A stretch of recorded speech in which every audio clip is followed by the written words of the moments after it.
Bonjour à tous et à toutes. Nous vous souhaitons une bienvenue sur notre chaîne La Vérité pour notre temps et nous vous saluons fraternellement dans le nom de Jésus-Christ notre Seigneur. Pour tous ceux qui nous rejoignent pour la première fois, n'hésitez pas à vous abonner, n'hésitez pas à activer la petite cloche dans le but de recevoir aussi nos études d'une manière régulière et n'hésitez pas à partager et à réécouter ces études.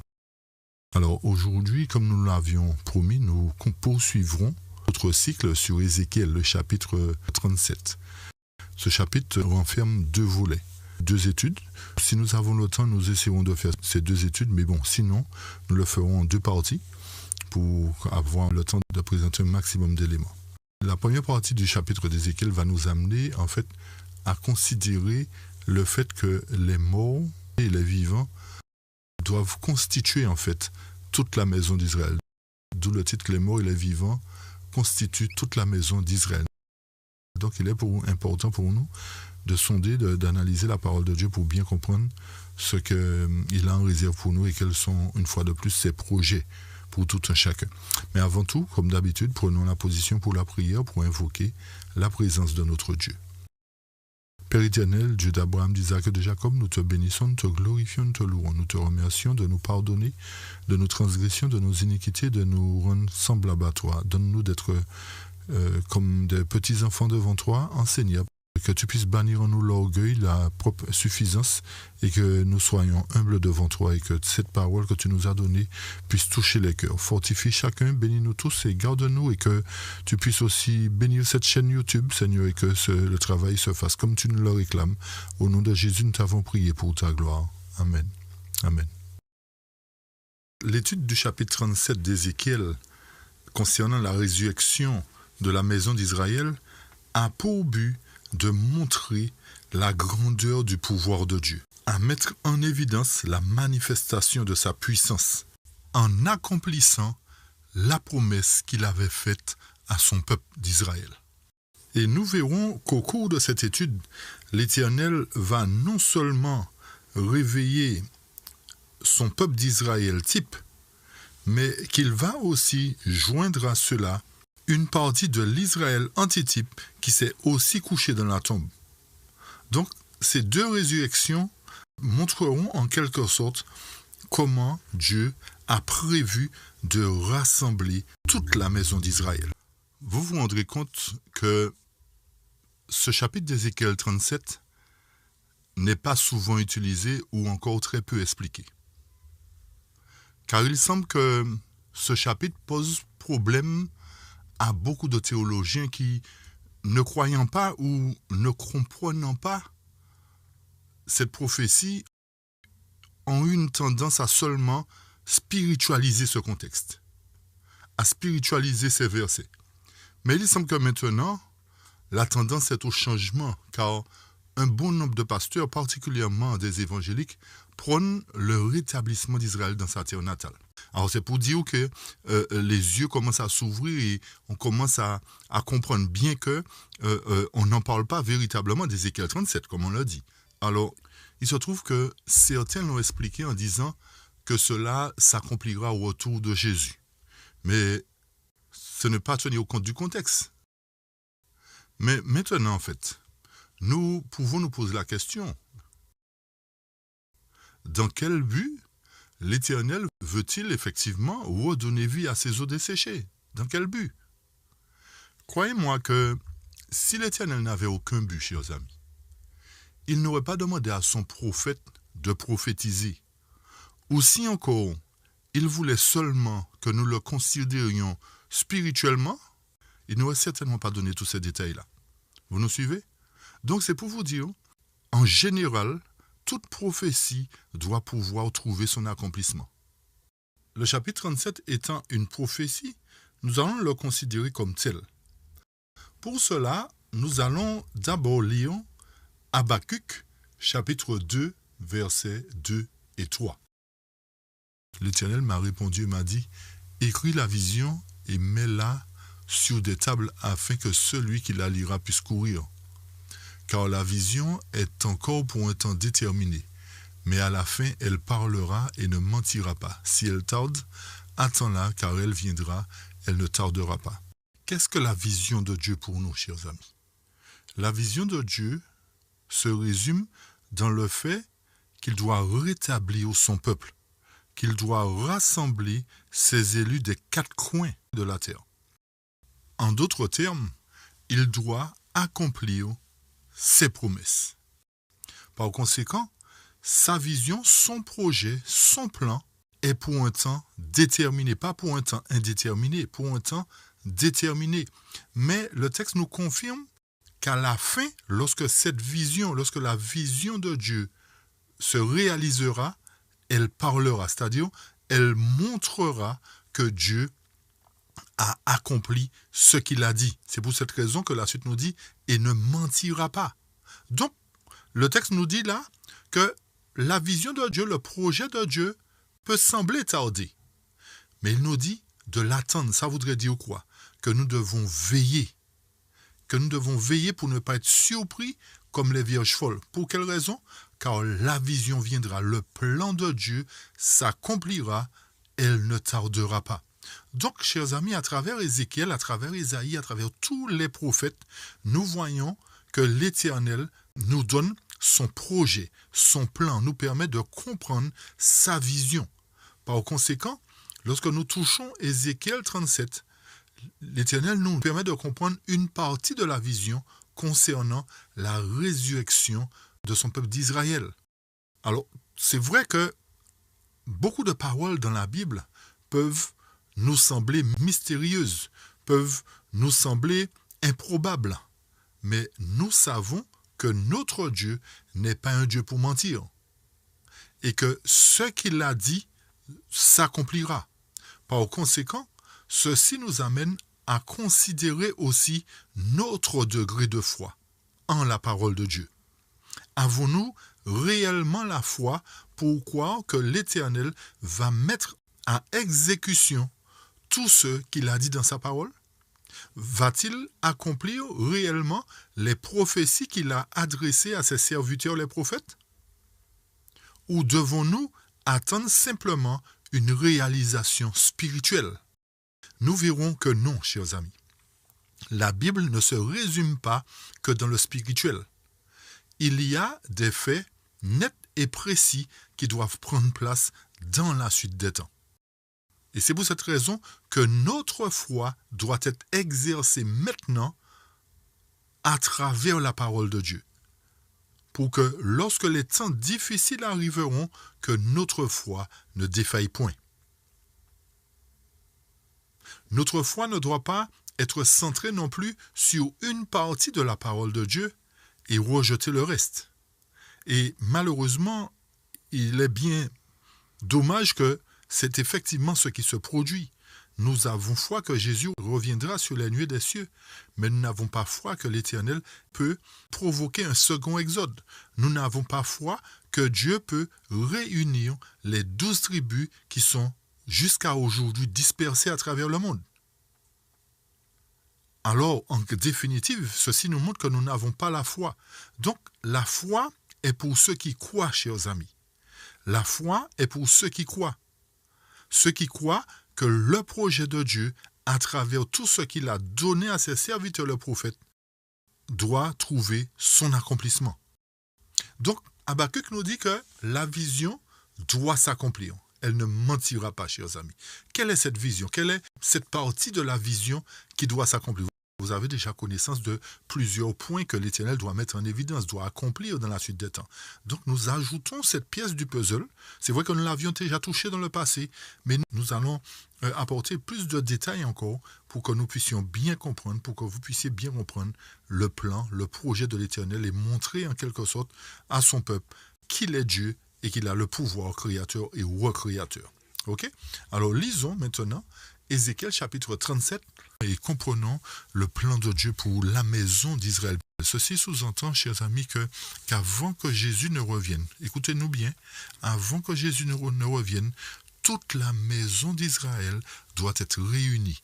Toute la maison d'Israël doit être rassemblée.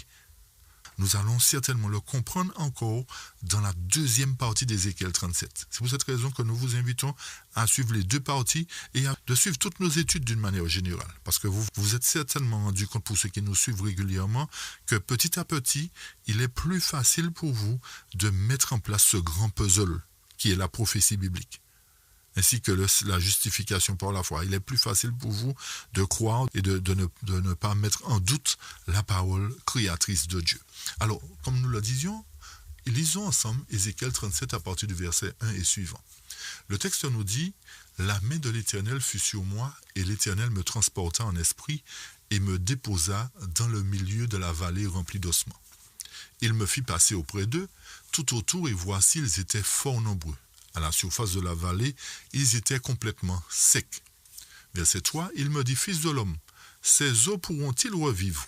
Je répondis, « Seigneur éternel, tu le sais. » Il me dit, « Prophétise sur ces eaux et dis-leur, ossements desséchés, écoutez la parole de l'Éternel. » Faisons une pause là ici. Les 4 premiers versets nous signalent que l'Éternel conduit son prophète Ézéchiel au milieu d'une vallée. Et au milieu de cette vallée se trouvent des ossements. Ces ossements étaient fort nombreux, mais ils étaient aussi complètement secs. Et l'Éternel pose la question à son serviteur Ézéchiel, « Penses-tu que ces eaux peuvent revivre? Ou encore, penses-tu que j'ai le pouvoir de rétablir ces eaux-là, les ressouder, leur redonner la vie ?» C'est en quelque sorte la question que l'Éternel pose à Ézéchiel. « Penses-tu que je suis capable de réaliser cela ?» Mais les prophètes lui répondent et disent, « Mais Seigneur, toi seul le sais. Donc, en conséquence, toi seul es capable de réaliser cela. » Et il me dit, donc l'Éternel dit à Ézéchiel au verset 4, « Prophétise sur ces eaux. » Donc l'Éternel donne le pouvoir à Ézéchiel de parler à ces eaux. Et de leur dire quoi? « Ossements desséchés, écoutez la parole de l'Éternel. » Ceci voudrait dire que les ossements vont entendre la parole de Dieu. Et le verset 5 nous dit, « Ainsi parle le Seigneur l'Éternel à ses eaux. » Donc Ézéchiel se fait la voix de Dieu, se fait l'interprète de Dieu, puisqu'il dit au verset 5, « Ainsi parle qui? Non pas Ézéchiel, mais le Seigneur l'Éternel à qui?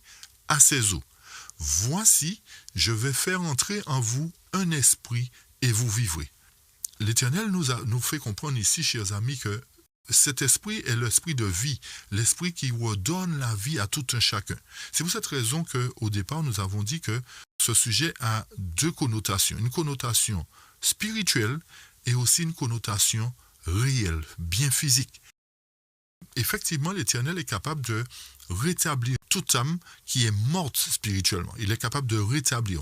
Alors donc, nous devons considérer aussi la partie spirituelle. Mais nous ne devons pas seulement considérer la partie spirituelle comme le font beaucoup d'entre nous et ne pas considérer la partie réelle, la partie où la parole de Dieu a le pouvoir de donner vie.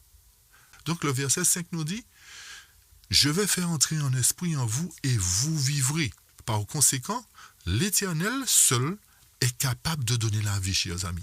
Aucun homme sur terre n'est en mesure de donner la vie, sauf si Dieu lui confère ce don de ressusciter les morts, comme par exemple l'avait fait Pierre, comme certains exemples dans la Bible.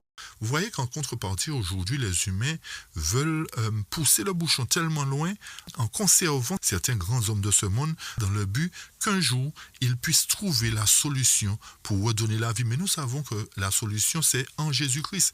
Et de même qu'à la création, chers amis, l'Éternel a parlé et il a pris de la terre, il a formé l'homme et il a insufflé dans ses narines un souffle de vie. Donc ce souffle de vie-là doit habiter dans ces corps qui doivent se réveiller très bientôt. Et remarquez bien la suite du texte. Verset 6, « Je vous donnerai des nerfs, je ferai croître sur vous de la chair. » Donc ici l'Éternel nous donne les détails. Comment, qu'est-ce qu'il va faire progressivement. Donc nous devons comprendre véritablement que ces détails-là ne sont pas à prendre dans le sens spirituel, mais ils sont à prendre dans le sens physique, puisque l'Éternel nous confirme ici qu'il va redonner vie à ces eaux desséchées. Donc il va leur donner des nerfs pour cela. Je ferai croître sur vous de la chair, je vous couvrirai de peau, je mettrai en vous un esprit et vous vivrez. Et vous saurez que je suis l'Éternel. Par conséquent, cette résurrection va montrer que c'est l'Éternel qui a été en mesure de provoquer cela. Vous nous suivez? Aucun homme ne va tirer de gloire par rapport à cela, mais c'est l'Éternel qui manifestera sa gloire et Israël saura que c'est l'Éternel qui l'a fait, au verset 6. Ok? Donc peut-être que ça peut paraître mystérieux, peut-être que nous pouvons remettre en doute. Mais notez, chers amis, qu'il ne s'agit pas ici de théologie. La théologie, comme nous le disons, ne nous amène pas à cultiver la foi. Ok? Tandis que la parole de Dieu, la mine d'or de la parole de Dieu, la prophétie nous amène à cultiver cette foi-là. Lorsque nous poursuivons au verset 7, le texte nous dit « Je prophétisais selon l'ordre que j'avais reçu ». Donc Ézéchiel confirme qu'il a suivi les recommandations de l'Éternel et qu'il a prophétisé. Donc il a annoncé à ses os qu'ils vont revivre. Vous nous suivez? La prophétie doit trouver son accomplissement. Donc Ézéchiel a prophétisé dans le but qu'un jour cette parole puisse trouver son accomplissement. Ok? Et comme je prophétisais, la suite du verset 7 nous dit « Il y eut un bruit, et voici, il se fit un mouvement, et les os s'approchèrent les uns des autres. » Verset 8 « Je regardai, et voici, il leur vint des nerfs, la chair crut, et la peau les couvrit par-dessus, mais il n'y avait point en eux d'esprit. » Alors donc Ézéchiel voit jusque-là que la prophétie trouve son accomplissement. Le fait que l'Éternel ait dit à Ézéchiel « Prophétise sur eux, et moi j'agirai. » Donc Ézéchiel a prophétisé, il a annoncé ce que ferait le pouvoir de la parole de Dieu. Il a simplement dit « Préparez-vous à cela. Si la prophétie tarde, elle s'accomplira certainement. Elle ne mentira pas. » Car la vision est pour un temps déterminé. Nous savons qu'il y a plusieurs prophéties qui doivent s'accomplir, entre autres celle-là. D'accord? C'est pour cette raison que nous avions présenté lors d'une étude sur les 4 résurrections, nous avons inclus cette prophétie d'Ézéchiel 37, mais aujourd'hui nous entrons dans plus de détails pour nous apporter un peu plus d'explications et pour nous amener justement à cultiver cette foi dans la parole de Dieu. Ok? C'est le but en fait, de cultiver la foi, d'avoir la confiance que la parole de Dieu a le pouvoir de créer, le pouvoir de donner la vie. Alors nous poursuivons, verset 9. Il me dit, prophétise et parle à l'esprit. Prophétise, fils de l'homme, et dis à l'esprit, ainsi parle le Seigneur, l'Éternel, esprit, viens des 4 vents, sauf sur ces morts, et qu'ils revivent. Donc l'Éternel nous confirme encore, chers amis, qu'il donne le pouvoir en quelque sorte à Ézéchiel d'annoncer tout ce qu'il fera. Notez bien que ce n'est pas Ézéchiel qui réalise la prophétie, mais il annonce simplement ce qui va arriver. Donc, il dit à Ézéchiel de parler à l'esprit. Et remarquez bien, il dit à l'esprit que c'est l'Éternel qui a ordonné cela. Vous comprenez bien? Donc, c'est tout ce qui doit s'accomplir par le pouvoir de l'Éternel, par le pouvoir créateur. Rappelez-vous de Jean 1 qui nous dit au commencement était la parole était avec Dieu, la parole était Dieu. Donc cette parole a eu un pouvoir créateur puisque c'est cette parole qui a créé le monde dans lequel nous sommes. C'est cette parole qui a donné la vie à nos premiers parents, qui a parlé, la nature a pris naissance, etc. Et ceci va nous permettre de comprendre aussi Ézéchiel 36 que nous ferons par la suite. Donc nous voyons que sans le pouvoir créateur de la parole, aucun être humain sur terre ne peut recouvrir la vie, ne peut recouvrir la vue, ne peut recouvrir la santé, etc., etc. Et si nous croyons que l'Éternel a le pouvoir de ressusciter les morts à son retour, à son apparition, selon Apocalypse 1, selon Thessaloniciens, pourquoi n'avons-nous pas confiance, pourquoi ne croyons-nous pas que selon Ézéchiel 37, il peut ressusciter la maison d'Israël? Donc au verset 10, il dit, je prophétisais selon quoi? Selon l'ordre qu'il m'avait donné. Le il, c'est qui? C'est la parole. Autrement dit, c'est l'Éternel. Et l'Esprit entra en eux. Et ils reprirent vie et ils se tinrent sur leurs pieds. C'était quoi? Une armée nombreuse, très nombreuse. Au verset 11 et suivant, le texte nous dit, il me dit, fils de l'homme. Ces eaux, c'est qui? Et c'est là que nous avons la confirmation de qui il s'agit. Ces eaux, c'est qui? Toute la maison d'Israël, chers amis. Comprenez bien que ces eaux ne représentent pas tous les morts depuis Adam, mais représentent toute la maison d'Israël. Rappelez-vous que le nom Israël a été donné à Jacob après sa conversion, lorsqu'il s'est battu avec l'Éternel et qu'il a remporté la victoire. C'est à ce moment-là que son nom de pécheur, son nom de trompeur a été changé en Israël. Donc, le terme Israël prend naissance à partir de Jacob. Donc, lorsque l'Éternel nous dit que ces eaux qui vont reprendre vie représentent la maison d'Israël, nous devons comprendre par là un point important, chers amis. C'est qu'avant que Jésus ne revienne, il doit rétablir toute sa maison qui est la maison d'Israël. Pour quelle raison Israël? Pourquoi pas les autres, Adam, etc. Il va rétablir Adam, il va rétablir Ève, il va rétablir Noé, il va rétablir tous ces gens. Mais il parle particulièrement de la maison d'Israël. Pour quelle raison? Parce que Israël, chers amis, selon l'histoire biblique, avait été choisi pour être dépositaire de la loi de Dieu, pour représenter Christ dans le monde. Par conséquent, cet Israël-là devait être la lumière du monde durant tout son parcours terrestre.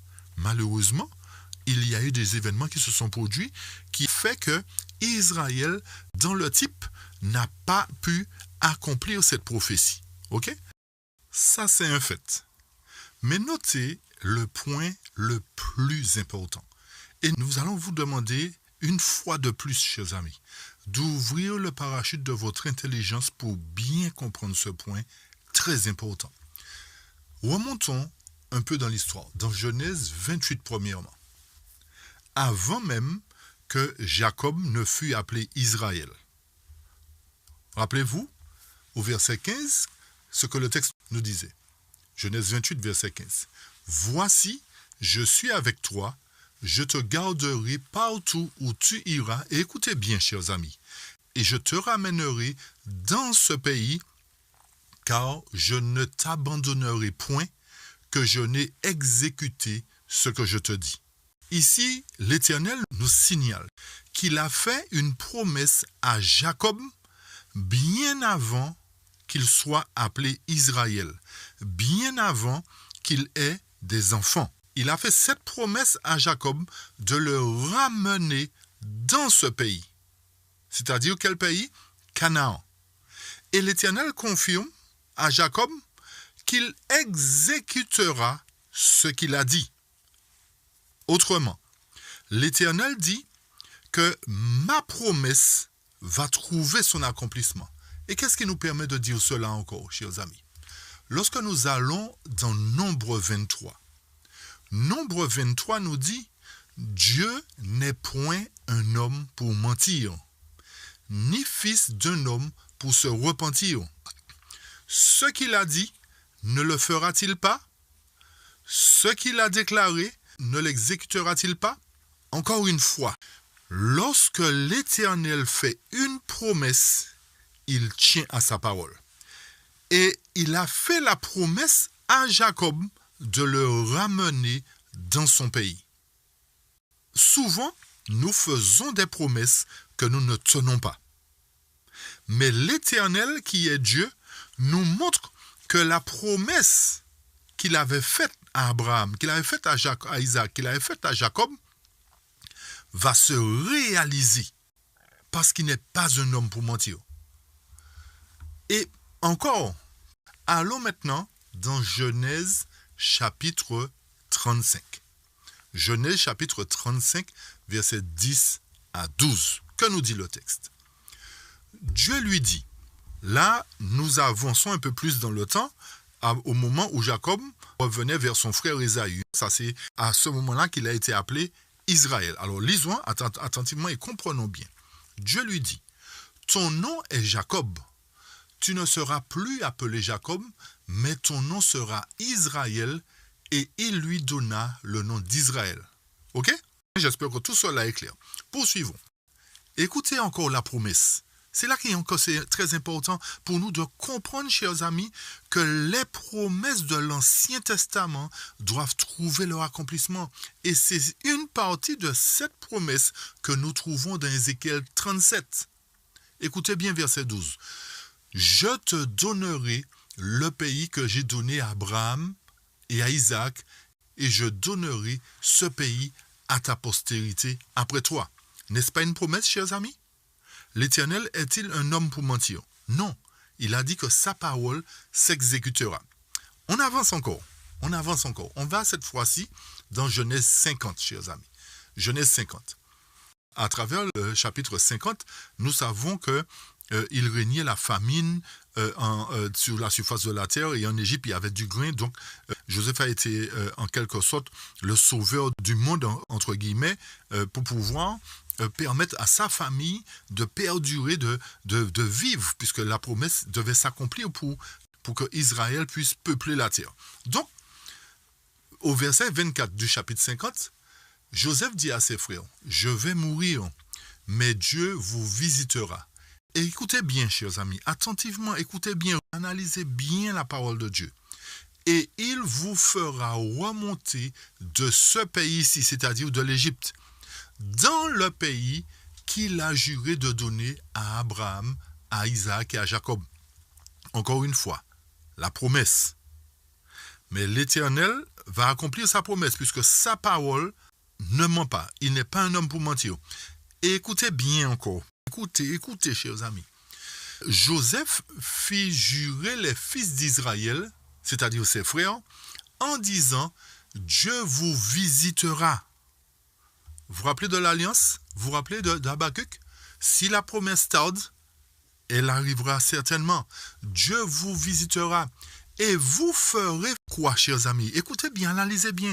Vous ferez remonter mes eaux loin d'ici. Joseph ne faisait-il pas partie d'Israël? N'était-il pas le descendant de Jacob? Jacob lui-même, lorsqu'il est mort, a demandé à Joseph et à ses fils de ramener ses eaux hors d'Égypte pour l'amener là où son peuple serait. Par conséquent, l'Éternel nous montre ici que ces hommes ont cru que l'Éternel allait les ressusciter, allait les ramener à la vie. C'est pour cette raison qu'ils ont demandé à chaque fois de ramener leurs eaux dans le lieu où se trouvait le peuple de Dieu. Donc, ces eaux ici mentionnées, chers amis, non seulement ceux de Joseph, mais ceux de Jacob, ainsi que ceux des descendants d'Israël, représentent les eaux d'Ézéchiel 37. Vous nous suivez, chers amis? Ces eaux sur lesquelles l'Éternel va remettre de la chair, va redonner vie, représentent bel et bien la maison d'Israël. J'espère que ça devient plus clair pour chacun de nous, chers amis. Donc, ceci nous montre que cette parole d'Ézéchiel 37 va bel et bien trouver son accomplissement pour la maison de Dieu. Poursuivons dans Hébreux chapitre 11, versets 21 et 22 premièrement. C'est par la foi que Jacob, mourant, bénit les deux fils de Joseph et qu'il se prosterna appuyé sur le sommet de son bâton. C'est par la foi que Joseph, à sa mort, fit mention du départ des enfants d'Israël et qu'il donna des ordres au sujet de ses ossements. Pause. Ici, nous voyons que Joseph s'est assuré que les enfants d'Israël n'oublient pas ses ossements, n'oublient pas ses os dans un pays étranger. C'est pour vous dire combien ça comptait pour Israël de ne pas être enseveli dans un pays étranger. Rappelez-vous de Jacob, rappelez-vous d'Abraham, etc. Tous ces hommes-là ont demandé qu'on les enterre dans des endroits bien précis, et particulièrement qu'ils puissent se retrouver au sein de leur communauté, au sein de la maison de Dieu, au sein du peuple d'Israël. Ok? Nous remontons maintenant au verset 13 à 16 pour apporter d'autres explications. Ceux-ci sont tous morts dans la foi sans avoir reçu les promesses. Mais ils les ont vus de loin, ils en ont été convaincus, ils les ont embrassés. Donc par la foi, ces hommes-là ont vu la réalisation parce qu'ils se sont dit, on a été conforme à Dieu, donc il n'y a pas de raison que la promesse ne se réalise pour nous. La suite du verset 13, et ils ont confessé qu'ils étaient étrangers et pèlerins sur cette terre. Donc la terre n'était pas leur dernière demeure. Verset 14 maintenant, car ceux qui parlent ainsi déclarent clairement qu'ils cherchent une patrie, c'est-à-dire tous ceux qui ont foi que l'Éternel a quelque chose de bon pour eux, ils déclarent clairement qu'ils cherchent une patrie qui est bien meilleure que celle qu'ils ont aujourd'hui. Verset 15. En vérité, s'ils s'étaient souvenus du pays d'où ils étaient sortis, ils auraient eu l'occasion d'y retourner. Mais malheureusement, ils sont morts, donc ils ne peuvent pas y retourner. Pourquoi? Parce que l'Éternel avait promis un pays où coule le lait et le miel. Donc, ils n'y sont pas entrés. Rappelez-vous de l'exemple de Josué avec les 12 espions. Il y a de ceux qui ont dit, non, le pays est inaccessible, on ne peut pas y entrer, il y a des géants, etc. Donc, ils n'y sont pas entrés réellement. Par conséquent, il fallait que toute la prophétie s'accomplisse, qu'on puisse effectivement arriver à la fin des temps pour que cette promesse puisse trouver son accomplissement. Et rappelez-vous d'un texte, chers amis, dans Message choisi, volume 3, page 338, qui nous dit que chacun des anciens prophètes a parlé moins pour son époque que pour la nôtre, de sorte que leur prophétie est en vigueur pour nous. Toutes ces choses leur sont arrivées pour servir d'exemple et elles ont été écrites pour notre instruction à nous sur qui les fins du monde sont venues. Donc, ce texte nous confirme, chers amis, que les prophéties bibliques doivent trouver leur accomplissement à notre époque, pas à leur époque. C'est pour cette raison que, d'après le verset 15, s'ils s'étaient souvenus du pays d'où ils étaient sortis, ils auraient eu l'occasion d'y retourner. Mais ils ne pouvaient pas y retourner tant que la prophétie ne s'accomplisse, comme nous venons de le dire. Mais maintenant, verset 16, ils désirent un pays meilleur, c'est-à-dire un ciel. C'est pourquoi Dieu n'a pas honte d'être appelé leur Dieu, car il leur a préparé une cité. Pause. Ici, la promesse de la cité n'annule pas la promesse de la restauration dans la terre de leurs ancêtres, chers amis. Et c'est pour cette raison que nous vous invitons à reprendre tous les passages dans la Bible où l'Éternel dit qu'il ramènera son peuple dans son territoire. Alors, comprenons bien, chers amis, que la promesse du nouveau ciel ne supprime pas la promesse de rétablissement momentanément dans la terre d'Israël, dans le but pour l'Éternel de faire éclater sa gloire. N'oubliez pas que le but pour lequel l'Éternel va accomplir toutes ces choses, y compris la résurrection d'Ézéchiel 37, c'est pour faire éclater sa gloire au milieu des nations. Et il y a plein de textes en fait qui parlent de la maison d'Israël. Lorsque vous allez dans Ézéchiel 39, verset 25 par exemple, vous allez lire cela. Dans Jérémie 3, verset 18, vous allez relire aussi. Dans Ézéchiel 36, 22. Dans Ézéchiel 28, 25. Tous ces textes-là confirment, chers amis, que c'est l'Éternel qui a attesté qu'il ramènera la maison d'Israël dans la terre de leurs ancêtres. Mais notez bien qu'il s'agit de quelque chose de momentané. Nous insistons dessus qu'il s'agit de quelque chose de momentané. Tous doivent être réunis dans le but d'aller faire les 1000 ans de vacances au ciel. Donc l'Éternel doit rassembler toute la maison d'Israël. Nous précisons bien toute la maison d'Israël dans ce lieu pour faire éclater sa gloire. Ceci nous amène à considérer le fait qu'à partir du temps de détresse, il y aura plusieurs grandes manifestations de l'Éternel. Pourquoi? Parce qu'en contrepartie, l'ennemi aussi fera des signes miraculeux dans le ciel et sur la terre. Alors l'Éternel ne peut pas rester indifférent, inactif par rapport à cela. Donc, il sera obligé de manifester toute sa puissance, non seulement pour accomplir des choses merveilleuses, mais pour ramener toute sa maison d'Israël ensemble pour être protégé des fléaux et pour entendre proclamer l'alliance de paix qu'il a conclue avec ses fidèles enfants. Et lorsque nous allons au verset 39, toujours du chapitre 11 d'Hébreux, le verset 39 nous dit « Tout cela », alors quand vous allez lire le chapitre 11 en entier, vous rendrez compte qu'il est fait mention de foi. Tous ceux qui sont morts sans voir la promesse, ils ont eu la foi. Alors le verset 39 qui est la fin nous dit « Tout cela, tous ces gens-là précités au chapitre 11, ayant obtenu une bonne réputation par quoi? Par la foi, n'ont point reçu la promesse. Verset 40, Dieu a prévu pour nous quelque chose de meilleur afin qu'ils ne fussent pas rendus parfaits sans nous. Alors ici, c'est encore plus intéressant d'analyser ces versets. Donc, le verset 39 nous dit qu'ils n'ont point reçu la promesse.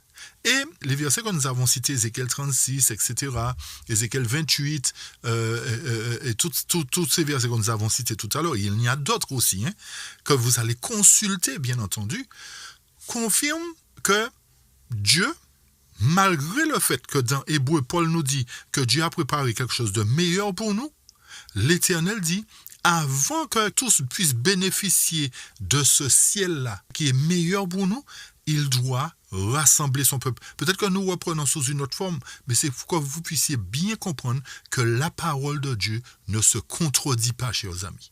Notez bien que la parole de Dieu ne se contredit pas. Donc, ne prenons pas un texte pour lui faire dire le contraire de tout ce que les autres textes disent. Et c'est ce que nous aimons à faire le plus souvent. Ne faisons pas cette démarche, chers amis. Observons la parole de l'Éternel comme elle est et remarquons à chaque fois quand c'est l'Éternel qui parle ou quand c'est un homme qui parle ou un prophète, peu importe. Donc, plus d'une fois, l'Éternel a dit que c'est lui qui va ramener. Si c'est au ciel directement qu'il va ramener, qui dit ramener, c'est qu'ils habitaient déjà là. D'accord? Personne n'a jamais habité au ciel. Donc, on ne peut pas être ramené au ciel. Vous nous suivez? On va être amené au ciel. On va être conduit au ciel. Mais il est plus logique d'être ramené là où on habitait. Donc, c'est pour cette raison que tous, effectivement, ont cru par la foi que l'Éternel avait fait une promesse.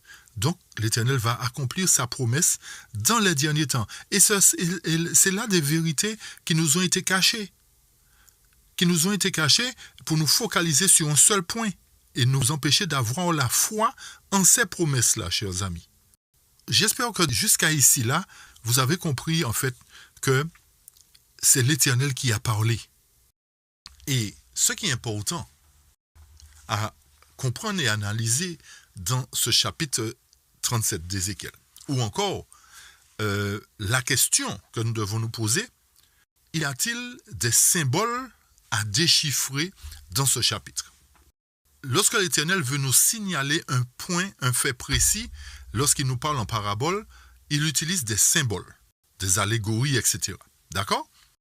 Dans Ézéchiel 37, y a-t-il quoi que ce soit qui représente un symbole ou qui représente une allégorie? Non, rien du tout. Rien du tout. Lorsque nous allons dans Daniel, par exemple, il y a des symboles de bêtes. Les bêtes représentent des nations. Lorsque nous allons dans Apocalypse, il y a des symboles aussi que nous devons déchiffrer. Mais, tandis que dans Ézéchiel 37, il n'y a aucun symbole à déchiffrer. Par conséquent, nous devons prendre le texte dans le sens littéral. Bien qu'aussi, il y ait une partie spirituelle à considérer. D'accord? Et juste pour pouvoir bien comprendre cela, nous allons lire un passage. Disons, nous allons lire quelques passages pour bien comprendre ce que nous disons. Dans Review and Herald du 21 octobre 1890, le texte nous dit « Il leur ouvrit l'intelligence afin qu'ils comprissent les Écritures. Avant cette ouverture de leur intelligence, les disciples n'avaient pas compris la signification spirituelle de ce que le Christ leur avait enseigné. Et il est nécessaire maintenant que l'esprit du peuple de Dieu soit ouvert pour comprendre les Écritures. Aujourd'hui, nous devons comprendre la parole de Dieu. Sinon, il sera trop tard après. Écoutez bien la suite. Dire qu'un passage ne signifie que cela et rien d'autre. Qu'il ne faut pas donner aux paroles du Christ un sens plus large que celui que nous avons eu dans le passé, c'est dire ce qui n'est pas animé par l'Esprit de Dieu. Pause. Ça voudrait dire, chers amis, que nous ne pouvons pas nous amuser à spiritualiser ce qui doit être littéral. Nous ne devons pas donner un seul sens à la parole de Dieu. C'est vrai que le contexte d'Ézéchiel 37, nous pouvons lui donner les deux sens, deux applications. Une application spirituelle, c'est-à-dire que nous sommes morts spirituellement, l'Éternel peut nous redonner la vie. Mais il n'y a aucun symbole dans Ézéchiel qui nous montre que nous devons chercher la signification de ce symbole. Poursuivons. Plus nous marcherons à la lumière de la vérité, plus nous deviendrons semblables au Christ en esprit, en caractère et dans la manière de travailler. Et plus la vérité deviendra lumineuse pour nous. Au fur et à mesure que nous la contemplerons dans la lumière croissante de la révélation, elle deviendra plus précieuse que nous l'avions estimée au départ lors d'une écoute ou d'un examen superficiel. La vérité, telle qu'elle est en Jésus, est capable d'une extension constante, d'un nouveau développement, et comme son divin auteur, elle deviendra plus précieuse et plus belle. Elle révélera constamment une signification plus profonde et conduira l'âme à aspirer à une conformité plus parfaite à sa norme exaltée. Une telle compréhension de la vérité élèvera l'esprit et transformera le caractère jusqu'à sa divine perfection. Fin de citation. Donc ici nous voyons, chers amis, que nous ne pouvons pas donner un seul sens à la parole de Dieu. Mais lorsque nous faisons une application, nous ne devons pas l'interpréter dans le mauvais sens. Et souvent, c'est ce que nous faisons. Nous interprétons la parole de Dieu parce que nous refusons de lui donner son application propre. Et l'application d'Ézéchiel 37 se réalisera lorsque la promesse de Dieu s'accomplira pour ses eaux le jour où cette promesse doit se réaliser, que cela se fasse pour le peuple d'Israël. Ok, chers amis? Et l'autre texte qui est important à considérer dans Tragédie des siècles nous dit quoi? Là où il n'y a ni figure ni symbole, il faut donner aux termes de la Bible leur sens le plus évident. Avez-vous bien compris ce texte, chers amis? Là où il n'y a ni figure ni symbole, il faut faire quoi? Donner aux termes de la Bible leur sens le plus évident. C'est pour vous dire que l'Éternel savait déjà qu'on aurait tordu le sens des Écritures. Donc, il nous fait savoir ici que lorsque nous verrons ce genre de texte sans figure, sans symbole, donnons-lui son sens le plus évident. Par conséquent, Ézéchiel 37, n'ayant ni figure ni symbole, doit trouver son accomplissement le plus évident. Son accomplissement littéral. Et rappelez-vous, pour quelle raison? Parce que l'Éternel a fait une promesse de rétablir ces eaux-là. Il a fait une promesse à la maison d'Israël de les ramener dans leur pays. Et nous allons le confirmer dans Ézéchiel 37 encore. Ok? Par conséquent, chers amis, l'Éternel va réaliser cela avant son retour. Notez bien, l'Éternel va réaliser cette promesse avant son retour. Encore une fois, peut-être que ça peut paraître nouveau, mais rappelez-vous que ce n'est pas de la théologie. D'autre part, les morts de la maison d'Israël antitype doivent aussi se réveiller pour se joindre à la maison d'Israël type. Vous allez dire, mais qu'est-ce qu'il raconte? Qu'est-ce qu'il raconte? Chers amis, allons pour cela dans Daniel chapitre 12. Daniel chapitre 12 nous dit quoi? Nous parle de quoi? D'un temps de détresse. Ça, nous le connaissons. Nous n'allons pas rester dessus. Mais nous parle d'autre chose, chers amis. Nous parle d'autre chose. Daniel chapitre 12, qui nous dit quoi? Que durant le temps de détresse, nous sommes au verset, la fin du verset 1, durant ce temps de détresse, ceux de ton peuple qui seront trouvés inscrits dans le livre seront sauvés. Et le verset 2 nous dit, plusieurs de ceux qui dorment dans la poussière de la terre se réveilleront, les uns pour la vie éternelle et les autres pour l'opprobre, pour la honte éternelle. Donc, là nous voyons justement qu'il doit y avoir une résurrection spécial. Pourquoi spécial, chers amis? Parce qu'il y a deux catégories d'individus qui doivent se lever. Une partie pour la vie éternelle, les autres pour l'opprobre, pour la honte éternelle. C'est la seule résurrection, notez bien dans la Bible, où il y a deux catégories de personnes qui se réveillent. C'est la seule. Elle est différente de la résurrection d'Apocalypse chapitre 20. C'est la seule où il y a des bons et des méchants qui ressuscitent. Donc, la résurrection de Daniel 12 nous montre là qu'il y a une partie de justes qui doivent se réveiller. Et qui est représenté par cette partie de justes, chers amis? Allons pour cela dans la tragédie des siècles à la page 691-692 au chapitre intitulé La délivrance, chapitre 40. Portons une attention particulière et faisons le lien avec Daniel chapitre 12. Le texte nous dit ceci. Des sépulcres s'ouvrent. Plusieurs de ceux qui dorment dans la poussière de la terre se réveillent. Que nous avait dit Daniel, chapitre 12? Plusieurs de ceux qui dorment. Ok? On n'a pas dit tout, c'est plusieurs. Donc, plusieurs de ceux qui dorment dans la poussière de la terre se réveillent, les uns pour la vie éternelle et les autres pour l'opprobre, pour la honte éternelle. Qui sont ceux qui se réveillent pour la vie éternelle? Et qui sont les autres? Écoutez bien, chers amis, écoutez bien.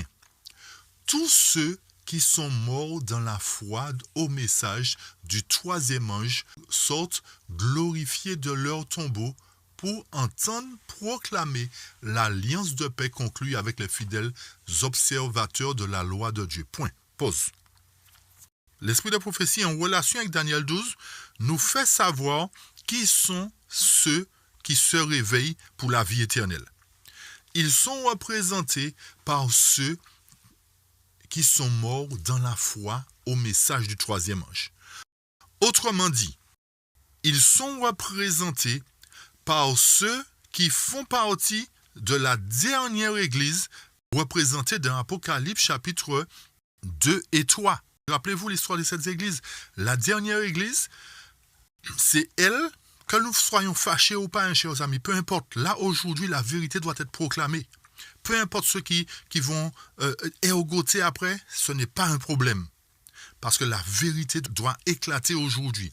Donc, ceux de la dernière église, chers amis, qui ont cru au message des trois anges, qui ont proclamé le message des trois anges, autrement dit, qui font partie de l'Israël spirituel, notez bien, analysez bien, ceux qui font partie de l'Israël spirituel se réveilleront comme l'Éternel le fera pour la maison d'Israël type. Donc l'Éternel nous confirme encore à travers sa parole qu'il doit rassembler toute la maison d'Israël, que ça soit dans le type, que ça soit dans l'antitype. Et c'est pour cette raison que nous revenons sur l'histoire, chers amis. Ne méprisons pas l'histoire. Ne méprisons pas notre histoire. Et lorsque nous remontons dans l'histoire, nous voyons bien de quel peuple il s'agit. C'est le seul peuple dans le monde qui garde les 10 commandements, y compris la loi du sabbat. C'est ce peuple-là qui est appelé l'Israël spirituel, comme l'était l'Israël d'antan qui observait les 10 commandements, chers amis. Cela ne veut pas dire que les autres ne seront pas sauvés. Attention, à chaque fois nous faisons ce point pour ne pas tordre le sens des Écritures. Par conséquent, encore une fois de plus, l'Éternel nous fait savoir qu'avant son retour, toute la maison d'Israël doit être rassemblée pour le voir revenir, pour entendre proclamer l'alliance de paix. N'est-ce pas là les promesses de l'Éternel qui doivent s'accomplir? Chers amis, Dieu est-il un homme pour mentir? N'accomplira-t-il pas ce qu'il a déclaré? Qui sommes-nous aujourd'hui pour mettre en doute ces paroles? Faisons-nous confiance à Dieu ou à l'homme? Voilà des évidences qui nous montrent clairement pour quelles raisons l'Éternel parle à chaque fois de son peuple d'Israël. Il parle aussi des 12 tribus qui doivent être rassemblées. Ce n'est pas par hasard. Ils forment aussi la maison d'Israël. Alors, évidence sur évidence nous montre que cette parole prophétique d'Ézéchiel 37, ainsi que la parole prophétique de Daniel chapitre 12, doivent trouver leur accomplissement avant que Jésus ne revienne. Pour quelle raison? Dans le but que la promesse, la parole de Dieu s'accomplisse. Et nous allons confirmer cela dans la suite d'Ézéchiel encore. Apportons maintenant les précisions concernant l'autre groupe, puisque nous avons donné une partie, mais il est important de dire quelle est l'autre partie. Alors, pour bien comprendre, on reprend légèrement plus haut. Tous ceux qui sont morts dans la foi au message du troisième ange sortent glorifiés de leur tombeau pour entendre proclamer l'alliance de paix conclue avec les fidèles observateurs de la loi de Dieu. D'autre part, dans le même temps de cette résurrection-là, il y a des bons fruits qui sortent, mais d'autre part, ceux qui l'ont percé, qui se sont moqués du Sauveur agonisant, ainsi que les ennemis les plus acharnés de la vérité de son peuple, ressuscitent aussi pour contempler sa gloire et les honneurs conférés aux fidèles. Donc, l'Éternel nous montre bien qu'avant son retour, il y a beaucoup d'événements qui doivent prendre place. On nous a fait miroiter simplement une partie des événements qui doivent prendre place et on nous a focalisé, on a concentré notre attention sur la papauté, sur l'image, la marque de la bête et sur le retour de Jésus. Alors que ces prophéties, ces promesses de l'Éternel doivent trouver leur accomplissement. Donc, nous sommes en train, en majorité, de faire de ce Dieu que nous servons un Dieu menteur, un Dieu incapable d'accomplir ses promesses. En agissant ainsi, nous blasphémons contre Dieu et nous devenons des infidèles. Et aucun infidèle ne rentrera dans le royaume des cieux. Donc, aujourd'hui, chers amis, nous devons revoir notre copie. Nous devons revoir notre Bible, analyser et prenez un temps de réflexion. Rentrez en vous-même, revoyez toutes les promesses de Dieu, toutes les promesses de rétablissement que Dieu a présentées dans sa parole pour son peuple. Revoyez tout cela et dites-nous si l'Éternel est un homme pour mentir, si l'Éternel ne va pas accomplir ce qu'il a dit. Donc, nous voyons que nous avons une fois de plus beaucoup à désapprendre et encore 2 fois plus à réapprendre. Parce qu'en rejetant une partie de la parole de Dieu, nous nous rendons coupables de toute sa parole.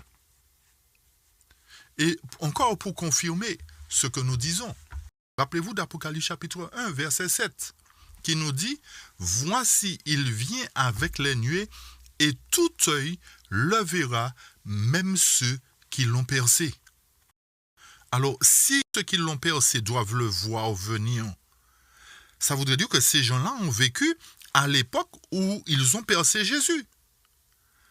Et s'ils le voient, c'est qu'ils doivent ressusciter avant. Donc, voilà encore des évidences. Et cela nous montre que nous lisons la Bible, mais nous ne comprenons pas ce que nous lisons. Pour quelle raison? Parce que nous avons rejeté le message de l'autre ange. Et c'est la raison pour laquelle nous sommes dans cette ignorance. Il nous suffit de l'accepter et nos yeux vont s'ouvrir, chers amis. Le temps est arrivé pour ne laisser personne prendre votre droit d'aînesse. Le temps est arrivé pour que personne ne fasse de vous des perdus, mais que la parole fasse de vous, de nous, des sauvés. Notre confiance doit aller en la parole de Dieu, pas en l'homme. Nous poursuivons notre étude pour terminer, pour arriver vers la fin. Donc, au verset 11, l'Éternel nous dit encore, il confirme que ces eaux, c'est toute la maison d'Israël. Voici, ils disent, nos os sont desséchés, notre espérance est détruite, nous sommes perdus. Au verset 12, le texte dit, prophétise donc et dis-leur, ainsi parle le Seigneur l'Éternel. Encore une fois, c'est l'Éternel qui parle à Ézéchiel, son prophète. Il dit quoi? Voici, j'ouvrirai vos sépulcres. Je vous ferai sortir de vos sépulcres, ô mon peuple, et je vous ramènerai dans le pays d'Israël. Voilà, chers amis, la promesse que l'Éternel doit accomplir. Et c'est pour cette raison que l'étude sur la maison d'Israël doit être très bien comprise. L'Éternel nous donne une leçon pour nous montrer en quelque sorte que cet Israël-là a de la valeur à ses yeux et que c'est bel et bien Israël qu'il rétablira pour terminer l'œuvre et pour manifester sa gloire aux yeux des nations. Et remarquez bien ce qu'il va faire. Il va non seulement ressusciter la maison d'Israël, mais il va faire quoi? Il va les ramener dans le pays d'Israël. Et c'est là que nous voyons que la promesse de l'Éternel de rétablir Israël comme une nation doit trouver son accomplissement. Rappelez-vous ce que nous avons dit tout à l'heure. Et notez bien ce que nous dit le texte. Le verset 12 nous dit que l'Éternel va ramener son peuple dans le pays d'Israël. Donc ce peuple-là, ce n'est pas au ciel qui va les emmener d'abord. Il les ramène. Ceci veut dire qu'ils habitaient déjà dans le pays. Ensuite, ils iront au ciel. Tous nous irons au ciel, ceux qui seront sauvés. Peut-être que ça peut paraître nouveau, comme le disons, mais il nous faut étudier toute la parole de Dieu, pas une partie, pour bien comprendre cela. Chers amis, le jour vient où nous verrons qui sont ceux qui ont la foi. Parce que rappelez-vous que la parole de Dieu nous dit que lorsque le Fils de l'homme viendra, trouvera-t-il de la foi? Trouvera-t-il quoi?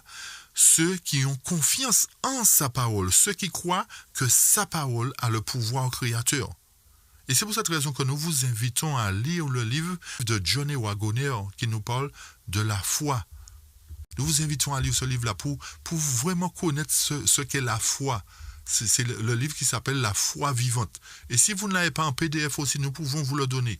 C'est un livre qui est très, très, très puissant. Et rappelez-vous que Johnny Wagoner, ce sont ces deux hommes qui ont apporté un message de la justification par la foi en 1888 et que malheureusement, la conférence générale l'a rejeté 2 ans plus tard, c'est-à-dire en 90. C'est pour cette raison que nous avons du mal à comprendre le sujet de la foi aujourd'hui, chers amis, et que nous avons du mal à croire en la réalisation de la parole prophétique. Nous avons du mal, et d'autant plus que nous méprisons encore plus les prophéties parce que nous n'avons pas cette foi. Alors je vous invite justement à lire ce livre attentivement. À lire ce livre, il est puissant, chers amis. Comme je vous le dis, si vous le voulez, réclamez-le en PDF, nous vous l'enverrons par la grâce de Dieu, comme nous avons l'habitude de le faire pour ceux qui le réclament. D'accord? Pour terminer ce premier volet sur Ézéchiel 37, nous aborderons les 2 derniers versets de ce chapitre, versets 13 et 14, qui nous donnent une confirmation que c'est bien l'Éternel qui agira lorsqu'il ouvrira les sépulcres de ses enfants. Puisque le verset 13 nous dit « Et vous saurez que je suis l'Éternel ». Qu'est-ce que ça veut dire? Ceci voudrait dire que je ne suis pas un homme pour mentir. Donc, le « vous saurez que je suis l'Éternel » montre que l'Éternel est Dieu et que sa parole est véritable. Que sa parole trouve son accomplissement. Lorsqu'il fait une promesse, il tient à sa parole. Et le verset 14 nous dit « Je mettrai mon esprit en vous et vous vivrez, je vous rétablirai dans votre pays et vous saurez que moi l'Éternel, j'ai parlé et agi, dit l'Éternel. » Remarquez bien, le verbe est au futur.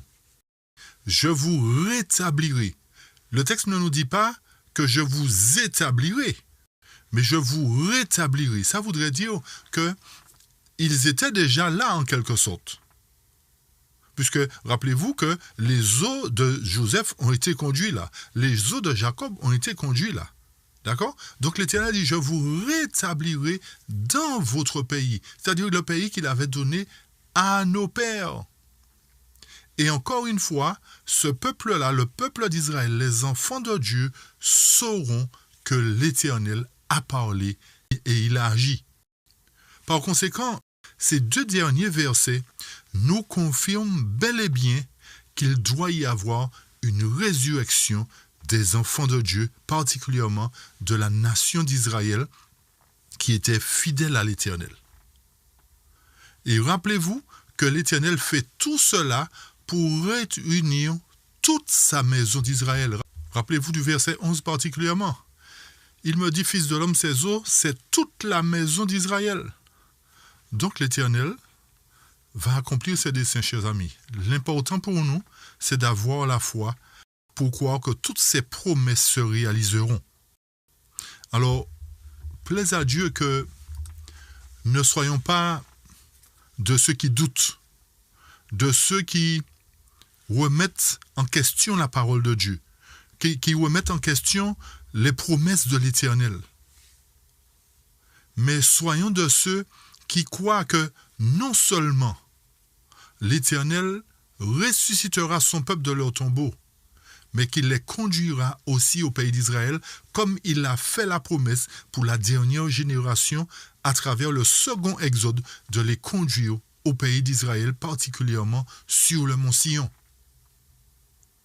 Alors, ça peut paraître étrange comme nous l'avons dit, mais pour le mort, revivre en effet est un miracle. Cependant, ce miracle n'est pas plus grand que le ver qui s'enterre dans le sol ou qui s'enferme dans un cocon ou quelque chose de semblable, puis qui passe par l'état de l'inconscience, ensuite change de forme et devient un merveilleux papillon qui traverse l'air, au lieu de ramper sur le sol. Il était au départ ver, mais il a fini par être papillon. Donc, ceci et d'autres merveilles ne ressemblent pas à des miracles. Pour quelle raison? Car ce sont des faits communs et quotidiens. Si au commencement, Dieu a pu créer la terre à partir du néant, il peut aussi recréer l'homme plus facilement qu'à la Genèse, puisque pour ce faire, il possède au moins les os de l'homme, ainsi que sa connaissance intellectuelle du bien et du mal. Si nous croyons qu'au retour de Jésus, les morts en Christ ressusciteront, croyons aussi à la résurrection partielle. Croyons aussi à la résurrection d'Ézéchiel 37. Croyons aussi au second exode. Croyons aussi qu'il y a une guerre qui va mettre fin à l'humanité tout entière, qui va créer un chaos total. Et croyons particulièrement que l'Éternel a le pouvoir de nous conduire dans la vérité, de nous conduire durant ce temps de détresse pour que nous puissions profiter, bénéficier de tout ce qu'il a mis en réserve pour nous, car il nous a fait aussi la promesse qu'il ne nous abandonnera pas, qu'il ne nous délaissera pas. Donc croyons en toutes les promesses de Dieu, pas en une partie seulement, mais en toutes les promesses. Ayons cette foi et croyons que tout cela se réalisera par la grâce de Dieu. Alors, chers amis, nous vous donnons rendez-vous pour la deuxième partie de notre étude sur Ézéchiel 37, à partir du verset 15 et suivant, concernant les 2 morceaux de bois. Et cela va nous aider aussi à mieux comprendre le fait que l'Éternel doit rassembler les 12 tribus d'Israël, doit rassembler les 144 000, les 12 premiers fruits pour les utiliser comme une élite. Et ensuite, nous aborderons le chapitre 36 d'Ézéchiel qui confirmera en fait la raison pour laquelle le chapitre 38-39 a pris effet et pour quelle raison justement nous sommes retournés en arrière au chapitre 37 pour pouvoir confirmer, mettre en place, comme nous l'avons dit, chaque pièce du puzzle pour qu'en définitive, nous puissions avoir cette belle esquisse, ce beau tableau que l'Éternel a en réserve pour nous lorsqu'il rétablira son peuple. Alors que l'Éternel nous aide une fois de plus et qu'il nous bénisse et nous vous disons à bientôt, chers amis. N'oubliez pas de partager, n'oubliez pas de liker, n'oubliez pas de réécouter aussi ces études. À bientôt. À bientôt. Amen. Amen.